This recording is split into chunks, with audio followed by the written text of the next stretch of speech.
This is Jane. Hurry, Jill, we're gonna be late. And that is Jill. They're the best of friends and partners in the food lab too. Today we'll watch how they whip up a feast.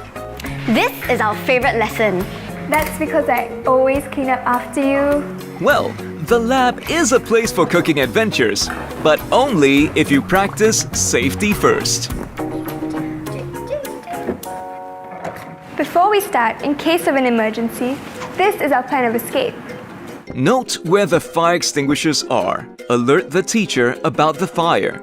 Then evacuate to the assigned assembly area. Clear? Clear. Now let's begin. Yay! First, wear a clean apron. Or you might contaminate the food. Then store your stools neatly, or someone might trip. Tie your hair and pin up your long fringe. You don't want your hair to catch fire. Or have hair in your food.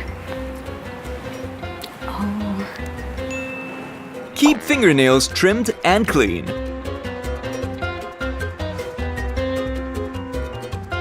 And remember the golden rule? Always wash your hands with soap before cooking.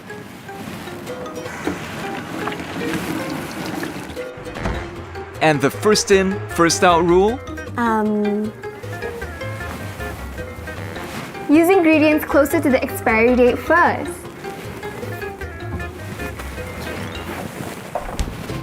Now we're ready to cook up a storm. Please, please handle sharp objects with care. Peel the food away from you. Watch out for your fingers when using knives. And stop using the grater when food gets too small. Watch the stove when cooking.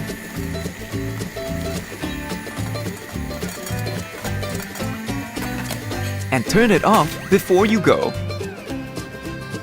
Keep raw food and ready-to-eat food apart. Use separate chopping boards too. Leave the oven door ajar during grilling so it won't overheat. Before frying, dry all cooking utensils and the food for frying. When frying, slide food gently into hot oil. Alright, kebabs are grilling, fish is frying. And now for the last dish, dessert. If an electrical appliance is faulty, inform the teacher and do not use it. It's dangerous. It's also dangerous to operate appliances with wet hands. Your hands are precious. So keep them out of the mixing bowl. And wear oven gloves when you take food out of the oven.